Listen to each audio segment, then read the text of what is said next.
اهدنا الصراط المستقيم. بسم الله الرحمن الرحيم. الحمد لله رب العالمين، والصلاة والسلام على أشرف الأنبياء والمرسلين سيدنا محمد وعلى آله وصحبه أجمعين. رب اشرح لي صدري ويسر لي أمري واحلل عقدة من لساني يفقهوا قولي. لا حول ولا قوة إلا بالله العلي العظيم. لا إله إلا الله.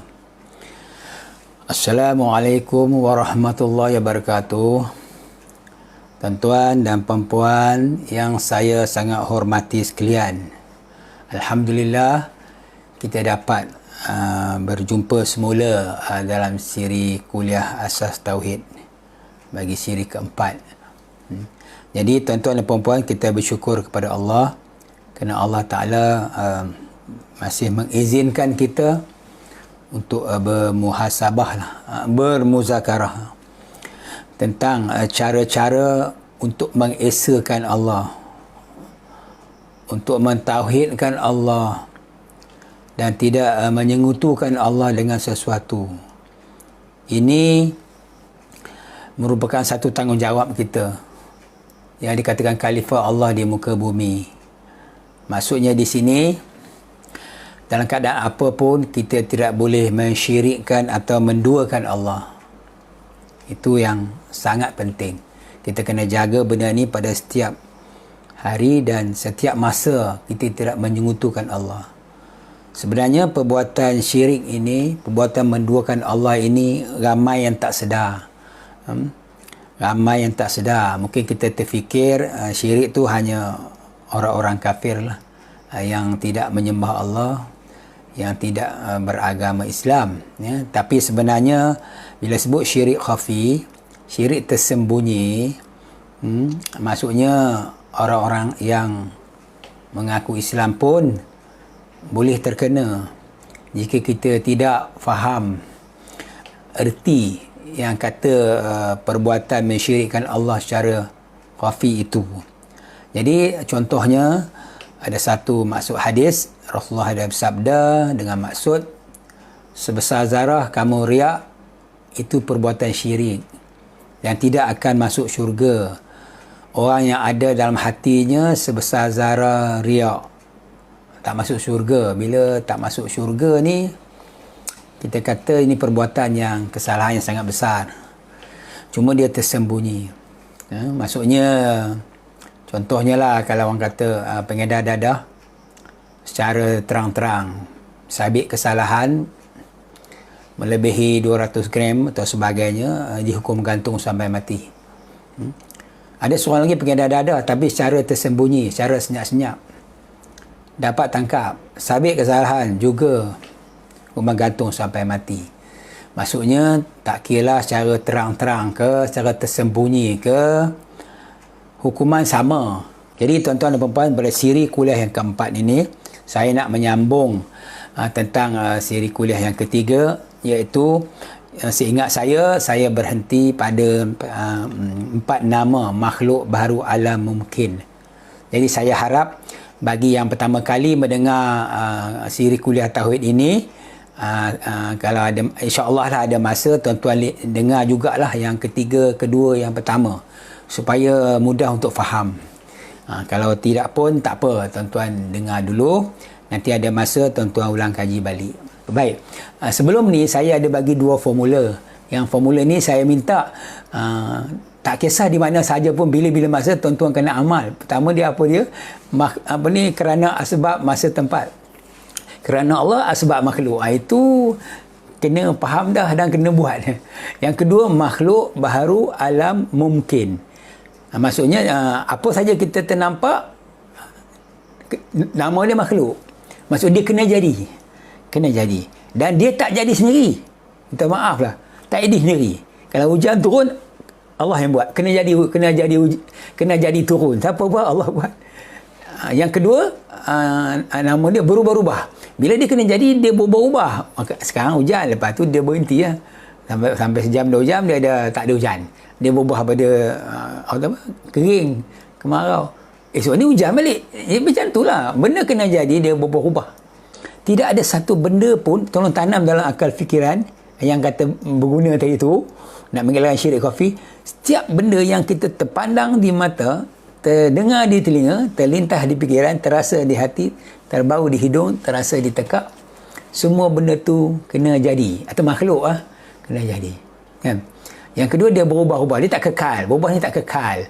Bila kita dapat suatu yang bagus, yang baik, kita kena tahu bahawa ni sekarang dapat lah, lepas tu dah belanja-belanja habis lah, atau dah makan-makan habis lah, ataupun sekarang dapat elok, kena sebulan 2 bulan dia dah ketinggalan zaman. Maksudnya dia berubah. Jadi kita kata biasalah, benda kena jadi, dia berubah-ubah, tak kekal. Yang ketiga, itulah nama dia alam. Dia bukan zat Allah, dia ialah kejadian Allah. Kita kena faham. Zat jangan fikir. Tuhan kata berfikir tentang kejadian aku, jangan fikir zat aku. Maksudnya begitu. Jadi ni kejadian Allah. Kejadian Allah biasalah, dia berubah-ubah kerana dia kena jadi. Jadi sendiri, minta maaf, tak ada. Mana dia jadi sendiri? Kalau orang-orang tak beriman tu nak kata alam semula jadi, biarlah dia. Maksudnya kita bagi kita dia sebagai asbab je lah. Kalau dia kaji-kaji, dia kata nak buat kita kata air tu kena ada H2O, 2 hidrogen, 1 molekul oksigen, jadilah air. Kita boleh buat air, dia kata, dengan syarat kita ambil 2 gas molekul tu, kita cantum, akhirnya menitik air. Dia cakap tu, dia kata kita boleh buat air, bukan Allah je boleh buat. Sebenarnya dia cakap tu, dia tak berfikir, kan? Bagi kita yang ada asas ilmu tauhid ni, kita dah tahu benda tu bila kata dia berubah aja. Sebelum ni tak ada air, sekarang ada. Benda tu kena jadi, Allah yang buat. Cuma berasbabkan 2 hidrogen, asbab 2 hidrogen, molekul hidrogen dan 1 oksigen tu asbab. Allah boleh buat air tanpa gas tu pun boleh, tanpa molekul tu. Allah Maha Kuasa. Tengok surah Al-Mulk ayat 30, Tuhan kata, cuba kamu bayangkan maksud dia lah, jika sekiranya aku perintahkan semua bumi ni menyerap air, menyerap air daripada bumi, siapa lagi selain daripada Allah yang boleh mendatangkan air bagi kamu? Surah Al-Mulk ayat 30. Tuan-tuan buka. Jadi sekarang kita minum air, kita tak ingat Tuhan pun, kita lupa Tuhan. Kita kata air ni dapat senang je, buka paip dapat. Kita kata bukan, sebenarnya Allah yang bagi. Itulah maksud dia sekarang ni. Kerja kita, kita nak berfikir tentang kejadian Allah. Untuk siri keempat ni, siri ketiga saya telah terangkan, berkongsi dengan tuan-tuan cara macam mana kita nak berfikir tentang kejadian Allah dalam urusan harian kita. Saya kata dia 2 dalam 1. Kita nak kena faham benda ni bukan susah pun kalau kita duduk, kita renung kan. Benda ni mudah saja. Cuma dia tak jadi amalan hidup kita.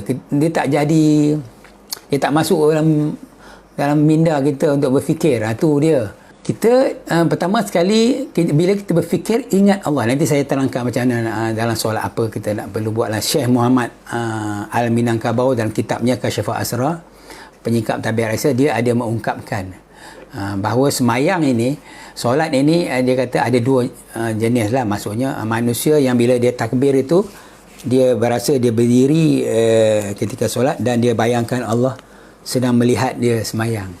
Allah sedang menilai dia dari mana tak tahulah, dari tempat Allah lah dia kata.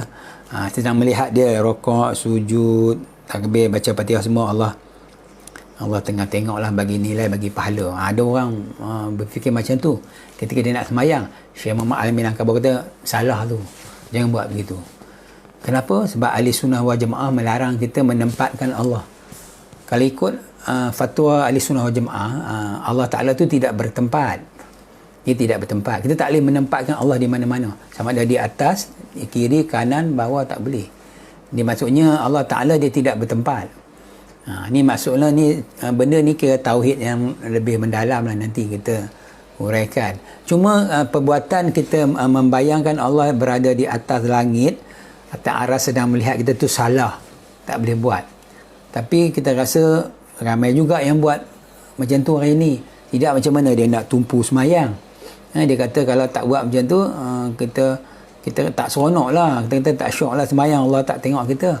Salah tu. Habis macam mana yang kata semayang tu ikut Syekh Muhammad Al-Minangkabau dan kitab Kashful Asrar, kitab ni ada dijual kat kedai, diterjemahkan dalam bahasa Rumi. Dulu orang mengaji kitab kuning Jawi tu, tapi dia dirumikan, kalau tuan-tuan jumpa belilah, tapi baca pun susah nak faham juga, kecuali ada asas-asas tauhid. Cuma dia kata habis semayang yang Allah suka, yang diterima, tidak memandangkan dirinya melakukan amal. Tak pandang kata dia buat semayang, tapi pandang apa? Maksud pandang ni berfikir. Dia tidak fikir kepada dirinya sedang mendirikan semayang, apa yang dia fikir? Fikir tentang kejadian Allah yang sedang berlaku atas diri dia.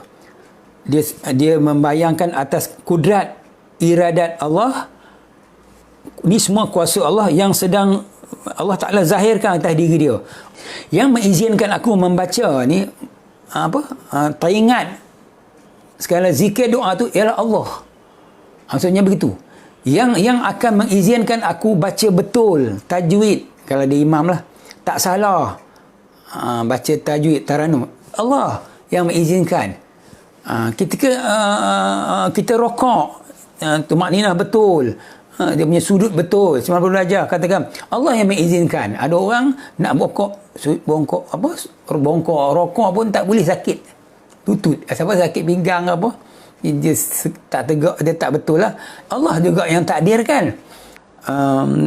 Sebenarnya semayang, otak semayang ialah orang yang tidak memandangkan dirinya itu melakukan amal, tapi dia memandang akan fi'il kelakuan Allah, fi'il atau kehendak Allah yang sedang berlaku pada diri dia. Kan dia berfikir. Sebab otak kita ni, kita tak boleh tutup dia berfikir, tak boleh halang. Dia akan fikir macam-macam. Ialah kita semayang tu 10 minit, 15 minit. Sebelum semayang, kita pergi merata tempat. Jadi kita macam-macam tengok. Bila macam-macam tengok, dia save lah. Macam kata apa? Dia boleh rakam apa yang dia tengok. Macam semayang, dia keluarkan balik. Dia teringat balik apa dia tengok. Biasa tu. Yang kita kata tak khusyuk kerana itu. Bukan. Kadang-kadang orang ada silap faham. Biarlah dia nak teringat. Itu biasalah. Naluri Allah buat akal manusia macam tu. Tujuan dia supaya dia kaitkan benda tu dengan kehendak, kudrat, iradat Allah yang Allah dah zahirkan atas kita. Itu nama maksud dia khusyuk tu. Khusyuk ni bukan maksudnya tak ingat apa sampai lupa diri. Bukan. Rasulullah ada bersabda dalam satu hadis, tidak dinamakan solat kecuali dalam keadaan sedar. Nampak Tidak dinamakan solat kecuali dalam keadaan sedar. Maksudnya ketika solat kita kena sedar siapa diri kita. Mana katakan semayang ni kalau ingat dunia dia jadi tak khusyuk? Kan, sebenarnya tak adalah sampai tahap tu. Kalau gitu susah kita semayang sampai tak boleh ingat kehidupan dunia kita, hanya ingat Allah je. Siapa boleh buat tu? Ingat Allah, silap-silap boleh syirik. Macam tadi mula-mula kan, maksudnya Syekh Muhammad Al-Minangkabau kata kalau kita semayang, lingkap kita kat bawah, Allah kat atas, tak mau ingat benda lain, cucu bising memarah, pimpin kat luar. Pimpin kat luar ni, atuk yang semayang dalam bilik ni, kau bising atuk tak boleh ingat Tuhan ni, tak boleh ingat Allah ni. Boleh syirik. Sebab apa? Kita telah memberhalakan Allah ke atas. Kalau ikut fatwa pihak JAKIM, siapa yang menempatkan Allah, tak kira dia mana, dia menempatkan Allah dia letak satu tempat, dia kena mengucap semula. Akidah dah terbatal. Kita dah buat satu kesalahan besar. Kita solat tu, ingat kita kata syirik boleh berlaku dalam solat pun boleh. Kalau kita tak tahu cara tauhid dia. Kan? Jadi kita jangan risau sekarang ni. Maksudnya saya ulang sekali lagi, tuan-tuan dengar. Jadi kita nak solat, kita tak payah membayangkan Allah tu berada di atas. Salah tu maksudnya nanti kita akan jelaskan kenapa tak boleh. Sebab itu kita seolah memberhalakan Allah itu, mengimagekan Allah itu di satu tempat, di arasy tu, di langit, tak tahu. Walaupun Allah berfirman dalam Al-Quran, Tuhan mengatakan aku mencipta langit, 7 petala langit dan bumi dalam 6 masa, aku bersemayam di arasy. Maksudnya, jadi kita tak tahu hakikat arah tu macam mana. Kita kata di arah lah, kita tak tahu arah tu, kita tak payah kaji.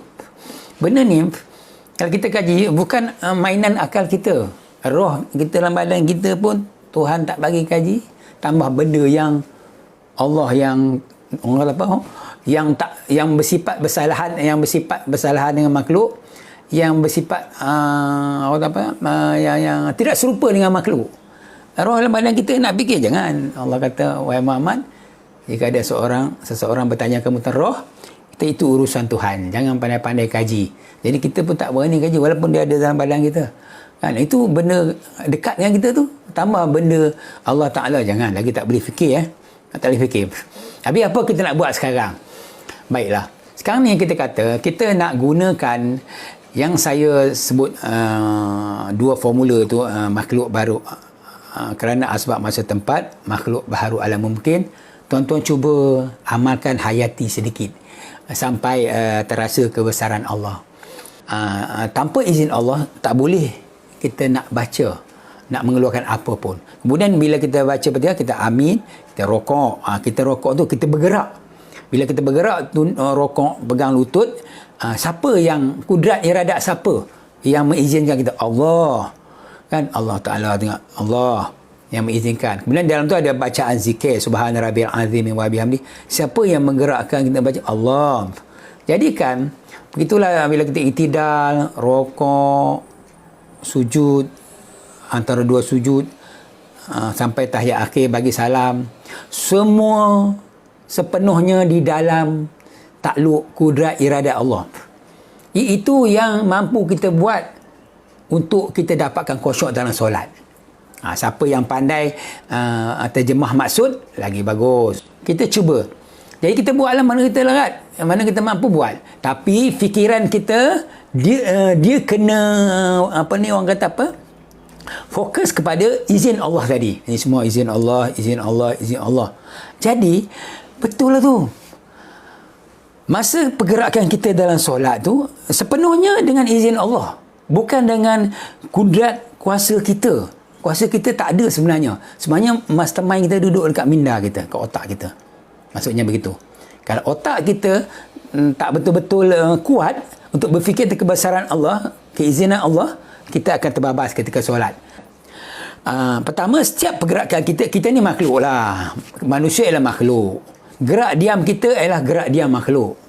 Pada mata zahir nampak kita yang bergerak, kita yang iktidal, kita yang rokok sujud, bukan Allah yang Allah iktidal, orang rokok sujud. Itu jadi Allah semayang, kita lepas saja. Yang nak masuk syurga kita, bukannya Allah nak masuk syurga.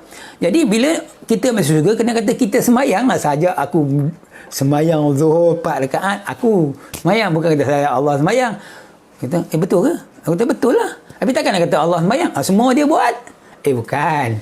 Dari segi adab kita dengan Allah, kena mengaku kita semayang, kan? Semua dari segi hakikat dia, hakikat yang tak nyata ni, semua perbuatan ini ialah kenyataan kudrat iradat Allah yang Allah nak zahirkan atas kita. Itu hakikat yang tak nyata pada mata kasar, tak nyata pada telinga, tak nyata pada zahir lah. Tapi hakikat dia semua perbuatan Allah. Wallahu khalaqakum wa ma ta'malun. Allah kata dalam pada Al-Quran, kamu aku cipta dan setiap barang perbuatan kamu aku juga yang buat. Itu hakikat. Tapi pada zahir kita kena kata kita yang semayang, yang rokok tu kita. Sebab tu bila kita buat ni, bila kita mendirikan semayang, baca rukun qauli, rukun fi'li berjalan dengan baik, kita kata memanglah perbuatan aku, tapi tanpa izin Allah semua ni tak jadi. Semua tak boleh jalan macam ni, semua tak akan zahir macam ni. Jadi bila kita kata begitu, fikiran kita berfikir, asyik fikir yang tu je daripada mula sembahyang sampai habis, akhirnya apa berlaku pada hati kita? Allah campakkan kebesaran dia. Ni kerja Tuhan. Nak bagi kita rasa khusyuk itu dalam solat tu, rasa sonok tu, Allah yang kehendak dia. Bila kita fikir ni semua Allah buat, semua Allah buat, Allah memang orang apa, tak mungkin janji ya. Dia campak kebesaran dia. Kita rasa semayang ni memang mencegah fahsyat mungkar lah. Semayang ni menyelesaikan masalah. Semayang ni rasa lega, macam tu. Jadi berpunca daripada cara kita berfikir.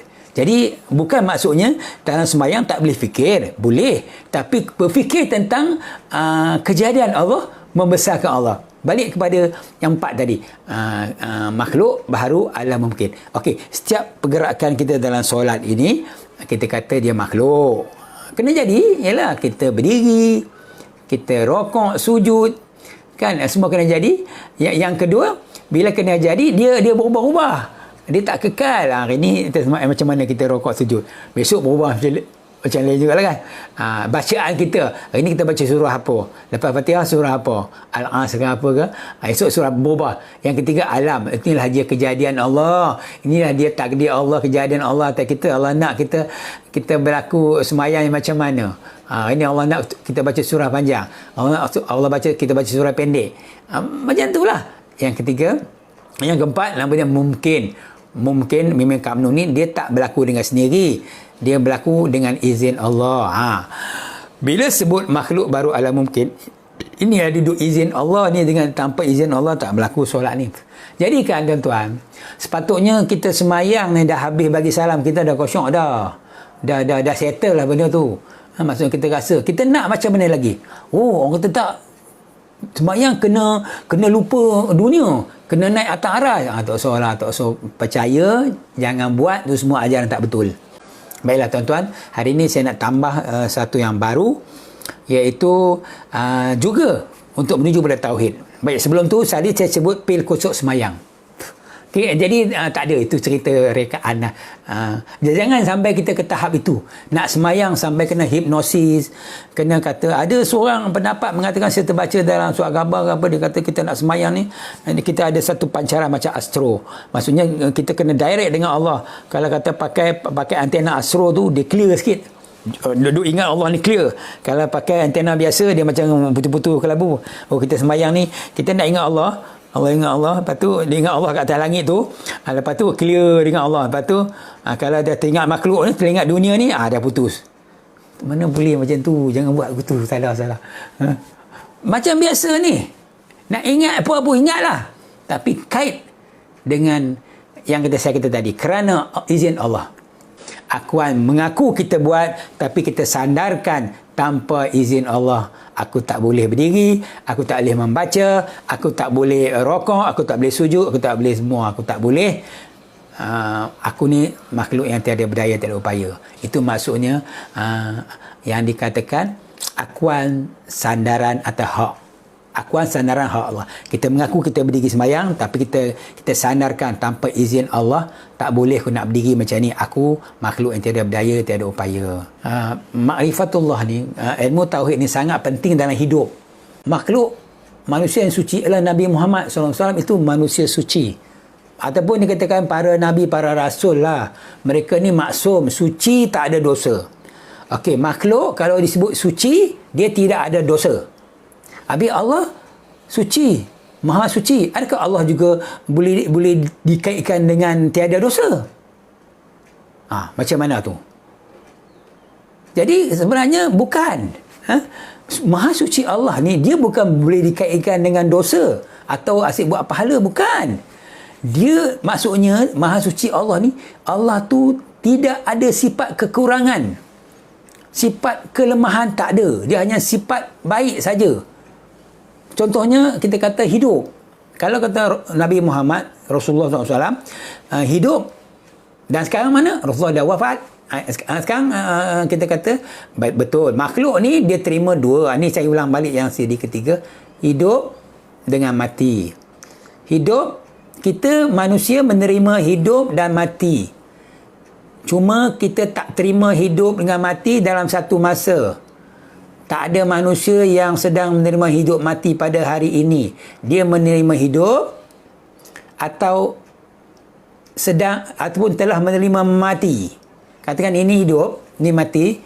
Sekarang kita tengok depan mata kita, diri kita sedang menerima hidup. Diri yang dah meninggal menerima mati. Kenapa benda ni dia tak boleh macam ni? Dia mesti berat sebelah. Berat ke hidup, buat ke mati. Menunjukkan hidup dengan mati ada kuasa yang menjadikan kita, yang memberi kita, mentakdirkan kita, mana kita hidup atau mati. Itulah dia kuasa Allah. Allah yang menghidupkan dan mematikan. Ini sangat jelas. Sekarang tidak ada seorang manusia pun yang hidup bukan dengan kuasa Allah. Dia jadi sendiri. Bukan. Dia tak boleh. Begitu juga mati. Ni mati bukan Allah buat, dia jadi sendiri. Tak ada. Dia mesti dengan kuasa Allah kita mati, dengan kuasa Allah kita hidup. Kalau kata hidup dengan mati jadi sendiri, bukan dengan kuasa Allah, pertama dia berebut. Dia berebut atas satu tubuh. Dia ada kuasa, dia ada hak dia. Mati ada hak, aku nak hidup. Tapi aku nak mati. Engkau keluar. Aku nak hidup. Katakan tubuh tu Hashim ni, aku nak hidup. Aku nak mati. Sekarang ni berebut tak? Hidup dengan mati pada tubuh saya. Tak berebut, saya sedang hidup. Jadi bila berat sebelah, ada kuasa yang memberatkan saya hidup. Itulah dia kuasa Allah yang tak nampak pada masa kasar kita. Kita balik pada Nabi Rasulullah tadi, Nabi Muhammad. Rasulullah ni sedang menerima mati, wafat sekarang ni. Dulu sebelum mati hidup lah. Kan? Jadi sebenarnya hidup Rasulullah meninggal atas kehendak Allah. Hidup dengan kehendak Allah. Jadi Rasulullah dia maksudnya tu saya kata tadi, suci Rasulullah tu kerana maksum, tak ada dosa. Bukan seperti mana sucinya Allah. Suci Allah ni tak ada sifat kelemahan. Apa sifat kelemahan pada hidup mati? Yang mati tu. Sifat kekurangan pada hidup mati ialah yang mati. Allah hanya hidup. Tak mati-mati. Tapi bukan hidup macam kita hidup. Saya nak cakap, bagi faham, Allah hidup ni tak ada lawan. Hidup tak ada lawan. Dia hidup je. Mati tak ada. Dalam Quran tak pernah cakap Allah akan mati. Besok bila tiup sangkakala, Allah tak akan mati. Malaikat pun mati, Allah tak akan mati. Jadi kita tengok sekarang ni, ini yang dia kata Maha Suci. Allah Esa. Hidup Allah Esa. Ni belajar sifat 20 tahu lah. Kan? Esa. Tu kata, kalau kita baca sifat 20, saya baca satu lah. Contoh dengar. Wujud, erti. Okey, sebelum tu faham dulu. Makhluk, dia terima hidup dan mati. Tapi bukan dalam satu masa. Dia terima dalam keadaan berat sebelah, salah satu-satu. Terima hidup, sampai masa, dia terima mati. Itu. Makhluk tak kira manusia ke apa ke. Maksudnya begitu. Jadi dia terima makhluk manusia, makhluk lah. Dia terima hidup dengan mati. Dia terima dua-dua tapi bukan serentak satu masa. Kenapa? Balik makhluk ni kena jadi. Yang kedua dia berubah-ubah. Yang ketiga dia bukan, dia kejadian Allah bukan zat Allah. Yang keempat mungkin. Apa yang berubah-ubah? Makhluk kena jadi. Bila kena jadi, dia berubah. Dia boleh hidup kepada berubah kepada mati. Besok di akhirat, Allah hidupkan semula. Begitulah makhluk yang berubah-ubah. Kerana dia kena jadi. Bila kena jadi, dia bukan zat Allah. Ya, betul. Jadi bila kata bukan zat Allah, Allah Ta'ala tidak terima mati dalam hidup dia. Allah hanya terima hidup. Lepas tu kita kata hidup Allah ni tak macam hidup makhluk. Nanti tuan-tuan akan tahu kemudian. Kan? Dia Esa. Esa ni pun satu masalah juga kita tak faham. Dia kata qul huwallahu ahad, huwa ahad. Kita cakap tapi tak tahu apa tu Esa. Esa dengan satu pun kita tak boleh nak beza. Tak apa tu nanti. Maksudnya balik pada tadi, Allah Maha Suci kerana dia tidak ada sifat kekurangan. Kata makhluk dulu. Sebelum kita cerita tentang Allah. Saya ni sekarang sedang ada di depan kamera. Ada. Okey, sekarang ada. Siapa bagi ada? Allah. Lepas habis 1 jam pukul 8, saya tak ada. Saya pergi tempat lain. Mana Cikgu Hashim? Tak ada. Jadi ada saya ni betul. Sebenar. Ada saya ni betul. Lepas ni tak ada saya pun betul juga. Akan berlaku. Ada saya berlaku. Sekarang sedang berlaku. Sekejap lagi tak ada saya pun akan berlaku. Sebab apa? Saya makhluk kena jadi. Saya menerima dua kelakuan. Maksudnya, tapi dalam keadaan berat sebelah. Allah, wujud artinya ada. Lawan kepada ada tu tak ada. Tak ada lawan. Jadi hidup Allah tidak dilawankan dengan mati. Ni kena dengar baik-baik. Hidup Allah tidak dilawankan dengan mati. Pasal apa? Makhluk semua hidup dilawankan dengan mati. Sebab dia makhluk kena jadi. Allah dia bukan kena jadi, dia tak dilawankan dengan mati. Itu kata Allah tidak ada sifat kekurangan. Dia ada dia ada sifat kelebihan, sifat yang orang kata apa, tak ada pada makhluk. Itu sebab tu Allah Maha Suci. Kerana itu Maha Suci Allah, subhanallah, kerana Allah Ta'ala tidak ada sebarang sifat kekurangan. Itu bila kita zikir subhanallah, subhanallah, subhanallah, Maha Suci Allah, kita tahu apa maksud Maha Suci. Okey, yang kedua zikir alhamdulillah. Alhamdulillah, segala puji hanya layak bagi Allah. Makhluk tak layak dipuji. Ya ke? Habis sekarang banyak orang puji makhluk lagi. Siap ada surat lagi. Surat penghargaan. Kerana memberi dia pujian secara bertulis.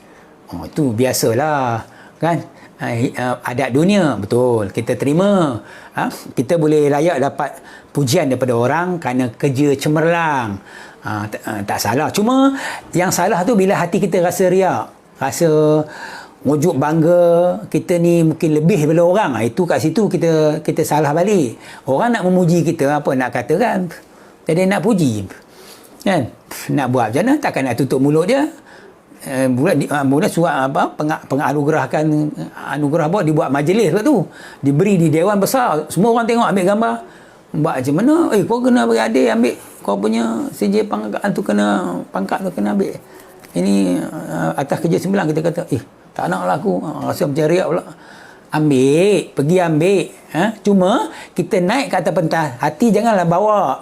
Jangan bawa riak, ujung semaah. Ni semua itu kata. Kalau tuan-tuan faham asas tauhid saya ajar ni, tuan-tuan akan okey. Naiklah ke tinggi mana, pangkat besar mana pun, kata-kata nak riak. Aku ni kena jadi ni. Anugerah aku ni semua ni Allah bagi. Aku asbabnya. Yang cemerlang ni Allah Ta'ala dah takdir untuk aku asbab. Kat situ pun dah cantik dah, tak kena syirik dah. Bila dia tak ada tauhid, dia jadi tak ketawa hara, tak ketawa hala. Diri hati orang, dengking orang. Semua masalah berpunca daripada tidak dekatnya kita dengan Allah. Hati kita tak ada Tuhan, tak ada Allah. Segala, bila sebut alhamdulillah, segala puji bagi Allah. Hanya bagi Allah yang layak dipuji. Sebab Allah yang mentakdirkan semua ni. Mentakdirkan kita dapat apa, kita jadi apa, ialah Allah. Bukan boleh jadi sendiri. Kita ni makhluk, dia kena jadi. Nak cemerlang kena jadi, nak tak cemerlang kena jadi. Ni maksudnya alam bukan zat Allah, dia kejadian Allah. Yang keempat mungkin. Cemerlang kita bukan jadi sendiri, dengan izin Allah. Jadi makhluk baru alam mungkin. Kalau tuan-tuan gunakan dalam hidup tuan-tuan, dia menjadi baguslah pada peribadi akhlak tuan-tuan. Nak riak? Tak ada. Nak dengking orang? Tak ada. Nak putus asa? Langsung tak ada. Hanya nampak Allah je. Tuan-tuan kalau buat begitu, bila Allah Ta'ala tengok kita bersungguh-sungguh ke arah nak mentauhidkan dia, ke arah nak mendekatkan hati dengan dia, dia tak lokek lah. Dia campak tu kebesaran dalam hati kita. Kita rasa hidup kita dah bahagia lah. Dah persediaan untuk alam barzah tu dah cantik lah. Persediaan nak masuk alam kubur tu dah cantik kan. Buat mana kita mampu. Jangan kita nak pandang kuantiti, zikir 1000, 2000. Tak. Kita dari segi kualiti dia, maksud dia, kita faham apa kita buat. Sedikit pun tak apa. Tu Rasulullah ada sabda dalam satu hadis, sedikit beramal tapi telah mengenal Allah, semua amalan kamu menjadi manfaat, diterima.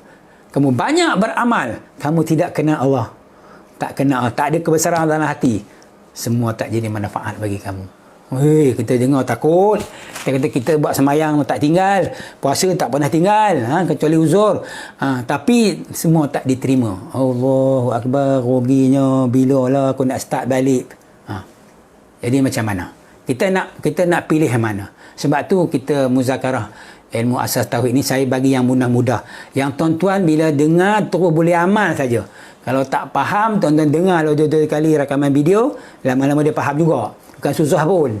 Ni belajar tauhid ni tak perlu kelulusan apa-apa. Orang kata apa? Orang kampung Nuai Getah pun boleh faham. Bukannya saya guna bahasa susah-susah. Saya guna menggunakan akal waras berfikir. Okey, kita balik pada tadi. Zikir. Subhanallah dah ni. Alhamdulillah. Segala puji bagi Allah kerana hanya Allah layak dipuji, sebab Allah yang mentakdirkan, menjadikan kita ni kena jadi. Yang kedua, berubah-ubah. Allah yang buat bagi kita berubah-ubah. Yang ketiga, semua kejadian dia. Yang keempat, dia tak jadi sendiri tanpa izin Allah. Maka hanya Allah layak dipuji. Jangan kita puji makhluk. Puji makhluk boleh bagi suap banggaan, tapi yang dapat pujian tu kembali ni semua. Kalau ini semua semuanya atas kehendak Allah. Aku kembalikan pujian makhluk orang ni kepada aku. Ya Allah, engkau saja layak dipuji. Aku tak ada daya upaya. Akhlak ni akhlak yang baik. Kan? Tapi kalau orang dipuji, dia rasa bangga, riak. Berjalan pun dah lain macam, pangkat pun dah besar, dia rasa dia lah lebih pandai daripada orang, atau anugerah dia dapat tu hidup lagak dia tu lebih lah. Kau tengok lagak macam berlagak sikit lah. Inilah manusia paling rugi, paling sedih lah kan. Kalau polis, anggota bomba pakai uniform macam segak, lagak, itu lain. Dia nak pakai uniform biar nampak macam gagah, macam dia ada lagak, dia pakai uniform. Takkan pakai uniform jalan berlenggang-lenggang. Tengok apa polis apa ni, bomba apa ni kan, mesti pakai tu kadang-kadang bila nak berkawal. Tengok dia punya lagak dia, itu tak apa, itu tak salah. Ni maksud dia berlagak ni dari dalam hati dia. Dia dapat anugerah lah sikit, tapi dia punya belagak dia, selama ni dia kawan dengan orang biasa, lepas ni kawan dengan orang pangkat-pangkat tinggi, orang biasa-biasa tak mau join dah. Maksudnya apa? Aku mana tarap dengan mereka. Jadi kita kata benda ni janganlah.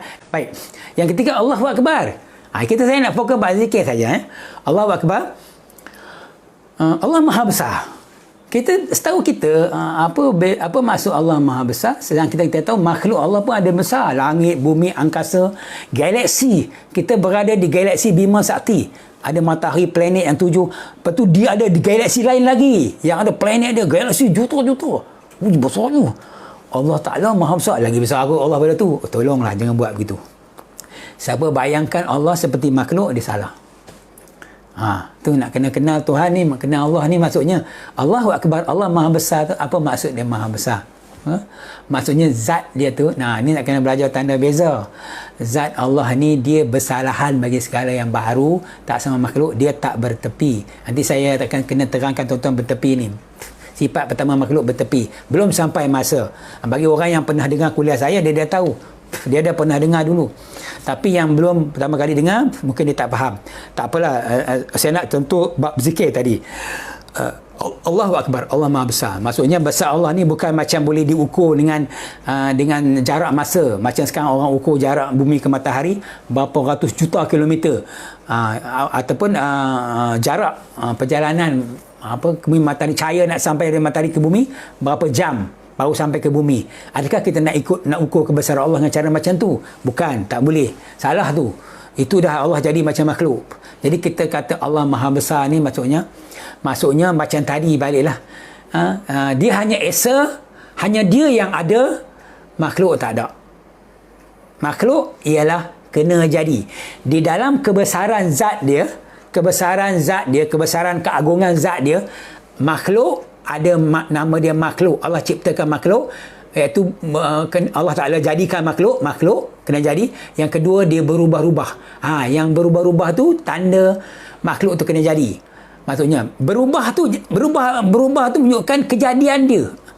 Masya Allah, makhluk baru alam kejadian dia. Yang keempat, mungkin tak boleh ubah sendiri, mesti dengan izin, kuasa, kudrat, iradah dia baru boleh berubah. Kita ni berada di dalam genggaman Allah. Betul.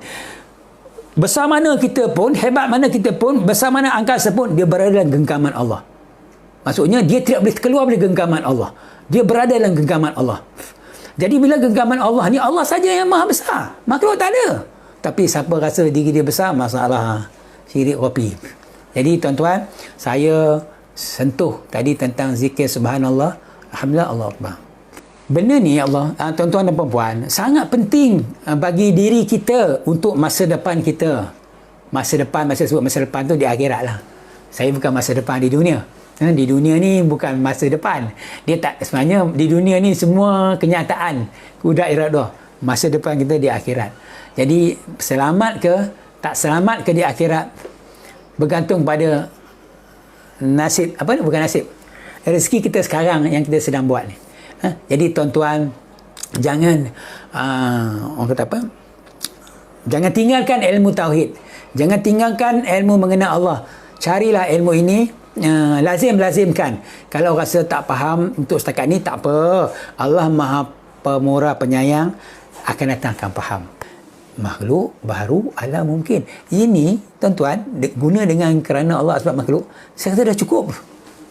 untuk memberi peluang pada hati kita supaya dia tidak ada kebesaran makhluk dan akhirnya Allah campak kebesaran Allah. Itu saja. Bukan susah pun. Bukan susah pun. Tuan-tuan kalau zikir pegang tasbih, zikirlah, dapat pahala. Tapi yang ni yang penting dulu. Ketika berzikir, berfikir tentang kejadian Allah. Tengok saya sebut sekali. Ketika berzikir, tolong berfikir tentang kejadian Allah, kebesaran Allah. Ketika bersolat, tolong berfikir tentang kebesaran Allah, kejadian Allah. Ketika berpuasa, tolong berfikir tentang kejadian dan kebesaran Allah. Ketika berzakat, berhaji, tolong fikir kebesaran Allah. Sebab tu bila pergi tanah suci masuk haji, orang kata masuklah tanah suci, jangan syirik dengan Allah. Labbaik Allahumma labbaik, labbaik Allah syarika labbaik, innal hamda wa ni'mata laka wal mulk la syarikalah. Masuk tanah suci aku tak bawa syirik. Tak bawa syirik. Maksudnya masuk dengan hati yang tak ada syirik. Kan? Barulah Allah campak kebesaran Allah ketika itu, ketika di tanah suci, dan akhirnya terasa kebesaran Allah balik haji mabrur. Tapi oleh kerana ramai yang tak faham, masuk jangan bawa syirik tu, di mulut dia cakap labbaik Allahumma lakal labbaik, kan dia cakap lah macam mana orang cakap, dia jatuh zikir, tapi dia tak faham, fikiran dia tak faham, maksudnya dia tak faham juga, dia masuk sana akhirnya mulut dia tak jaga, niat dia tak jaga, tu yang orang kata kau buat tu Allah bayar cash lah. Orang cerita, saya pun cerita, dia kena macam-macam, tak nampak jalan lah apalah, kita kata kau ni cerita biar betul, main cerita, betul, aku tengok dengan mata aku, dia kata tak apalah, kita tak nak mengumpat orang kan. Maksudnya kita maksudnya kan tuan-tuan dan perempuan, ini maksudnya yang orang kata apa, yang kata berfikir tentang kejadian Allah tu ketika haji, maksudnya ketika buat ibadah haji atau umrah, kita kosongkan hati kita daripada kebesaran makhluk. Masuk dalam keadaan yang clear lah, kepala kita clear, akhirnya hati kita tak ada kebesaran makhluk, Allah campak kebesaran dia. Lepas tu bila kita lepas padang Arafah tu, kita duduk saja, kita nak melihat kebesaran Allah. Padang Arafah ni bukan ada amalan apa pun, ada orang baca khutbah lah apa, boleh lah, tapi dia duduk, dia nak melihat tentang kebesaran Allah di situ, satu padang yang luas. Lepas tu dia pergi jamrah, melontar. Apa maksud lontar? Segala wujud diri dia, rasa diri ni sombong tak boleh, campak lempar kan, campak. Dia kata orang kata lempar setan, jamrah tu setan, dia bukan setan, setan ni diri kita, dalam diri ni ada setan, wujud diri tu setan. Setan ni ada dua maksud, satu lembaga tu macam hantu tu orang kata, macam setan jadi polong lah apalah kan, itu satu. Yang satu lagi setan lah ni, wujud diri lah hati macam setan, ambil campak benda tu, 7 lontaran batu balingnya. Akhirnya bila lempar setan tu, kita selesai dalam keadaan bersih, suci, tu diberi haji mabrur. Kita nak kena kenal makhluk, kita nak kenal Allah, kena kenal makhluk. Sebab Allah kata berfikir tentang kejadian aku, jangan berfikir tentang zat aku. Zat jangan, zat Allah kita tak tahu, zat ni diri dia wallahu alam, jangan sentuh. Kejadian dia, kejadian Allah ni yang sebut tadi, makhluk baru alam mungkin tu termasuk kejadian dia. Maksudnya kena jadi, berubah. Apa yang berubah kita salah satu kejadian dia. Yang nak berubah, hidup mati, lapar, kenyang, sihat, sakit, ingat, lupa, ni semua kejadian dia. Macam tu rupa kejadian dia, kita fikir. Baik, sekarang kejadian Allah ni, makhluk Allah ada 4 bangsa. Satu bangsa jirim. Ni setengah kitab dia kata macam-macam istilah, tapi saya sebut jisim lah. Bangsa yang kita boleh pegang, kita boleh sentuh dia, macam kotak ni. Saya nampak, saya pegang, saya sentuh, saya rasa, oh keras. Ini makhluk Allah jenis jirim yang Allah cipta, yang kita boleh lihat, kita boleh pegang, kita boleh rasa atau kita boleh sentuh. Apa lagi contoh makhluk jirim? Diri kita, anak kita, batu, kayu, buah-buahan, apa benda lah yang pokok, yang kita boleh nampak, boleh rasa, boleh sentuh. Yang kedua jenis jisim. Jisim ni macam kita boleh rasa tapi kita tak boleh nak lihat dia. Macam tu, macam saya tiup baju saya macam ni, kenapa dia bergerak? Sebab ada angin tolak dia. Saya tak nampak angin, tapi saya rasa angin tu. Dia kena baju saya, tidak ada angin, pokok tak bergoyang, akhirnya angin tolak. Angin tu nampak tak? Tak nampak, tapi kita boleh rasa. Ni makhluk jenis jisim. Jenis jisim. Tadi jenis jirim yang macam kotak ni, kita boleh pegang, kita boleh rasa, kita boleh sentuh. Kita rasa keras, lembut, apa-apa. Kan? Yang kedua jenis jisim ni, yang jenis kita boleh rasa, tak boleh nampak, macam angin, udara. Dan kita boleh nampak, tak boleh rasa, macam cahaya. Cahaya kan maksudnya cahaya siang macam ni, ada cahaya, kita nampak. Tapi kita tak nak rasa cahaya tu, tak boleh. Makhluk Allah jenis nombor 2 ni boleh rasa, tak boleh nampak macam angin, boleh nampak, tak boleh rasa macam cahaya. Ini maksud dia makhluk Allah jenis jisim. Yang Allah buat, yang Allah cipta, ada sebab dia. Kan? Yang ketiga, makhluk Allah jenis seni. Seni ni kecil. Macam COVID-19. Orang takut COVID-19 sebab apa? Kalau kena jangkit, habis. Kan tak ada ambil vaksin, habis. Maksudnya contoh kan. Jadi kita kata sekarang ni sebab apa? Tapi tak nampak mata kasar. Boleh nampak dia. Sekarang ni kita tak tahu kita kena tak kena. Kita rasa tak kena, kita tak boleh tengok lagi dia. Musuh yang Perdana Menteri kata, yang Mak Berhad Perdana Menteri kata COVID-19 ni musuh yang kita tak nampak. Nak perang musuh tak nampak. Jadi betul. Tapi bila kita tengok elektron mikroskop, kita bawa pada mikroskop yang seni, kita nampak dia. Sel darah putih, sel darah merah kan. Kita kata darah menitik, kita kata wah, doktor kata darah kamu jenis O. Dia AB. Ada lain pula. Merah sama aja doktor. Tak, jenis lain. Kalau nak derma, mesti ambil darah O juga. Pula dah kita kata, ingat sama je darah semua. Dia tak sama. Allah buat jenis tak sama. Nampak? Ini makhluk jenis jauhar. Begitu sekali Allah buat makhluk dia, begitu seni. Apa sebab dia? Ada sebab dia. Yang keempat, yang last sekali, jenis ghaib, malaikat. Malaikat ni, tak usah ambil teropong lah, nak teropong dia, tak nampak. Dia nama dia Johafirid.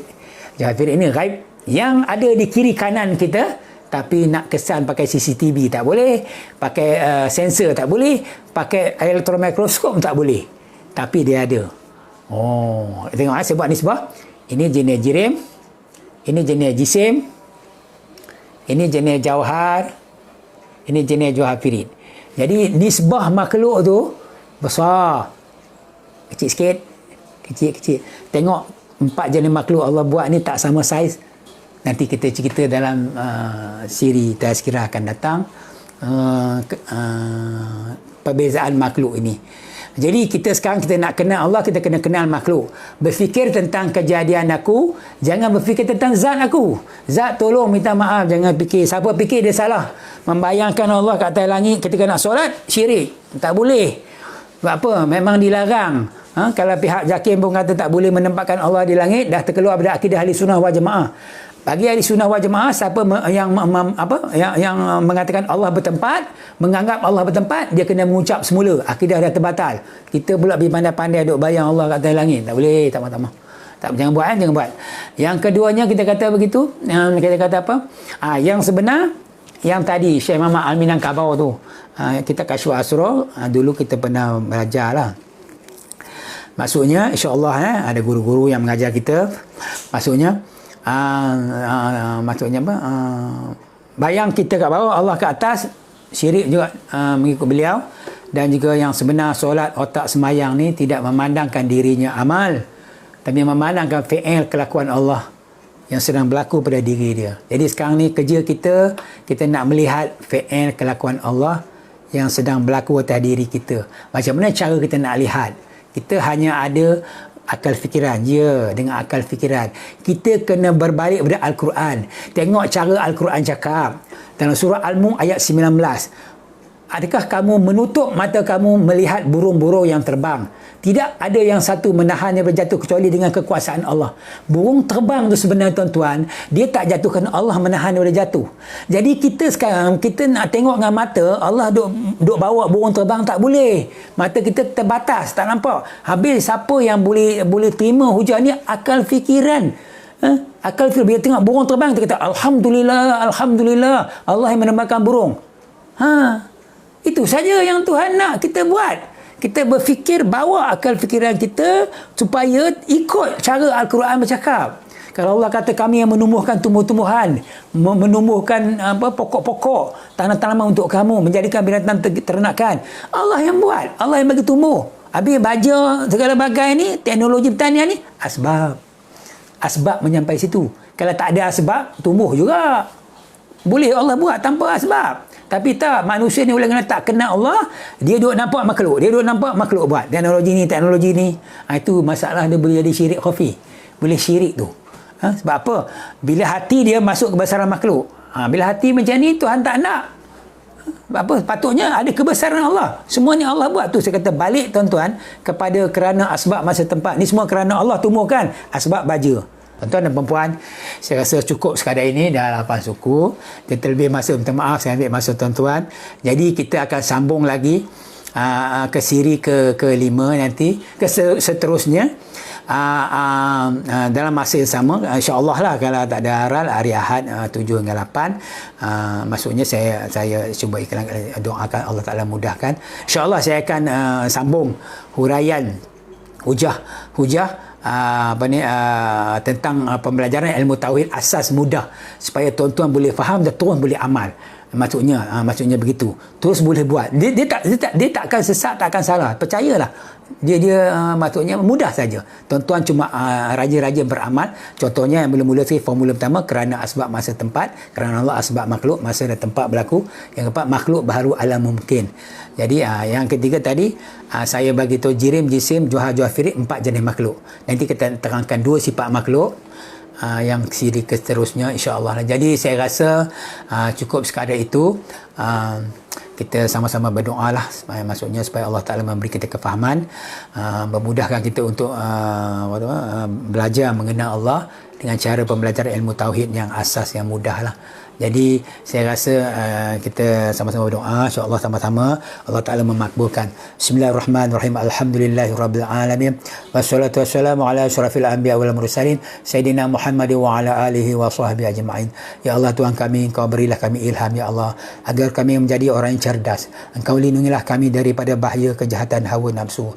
Ya Allah Tuhan kami berlindung kepada-Mu ya Allah daripada kejahatan pendengaran kami, kejahatan penglihatan kami, kejahatan lidah kami, kejahatan hati kami, kejahatan cita-cita kami. Kami berlindung kepada-Mu ya Allah daripada penyakit nyanyuk dan siksa kubur. Rabbana atina fid dunya hasanah wa fil akhirati hasanah wa qina azabannar. Wa sallallahu ala sayyidina Muhammadin nabi ummi wa ala alihi wa sahbihi wa barik wa sallim. Walhamdulillahirabbil alamin. Terima kasih, jazakallahu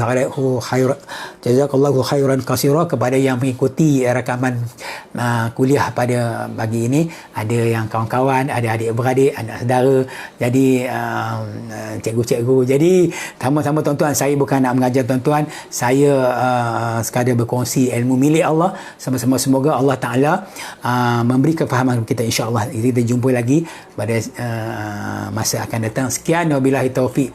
Salah dan silap saya harap dimaafkan. Ihdinas siratal mustaqim.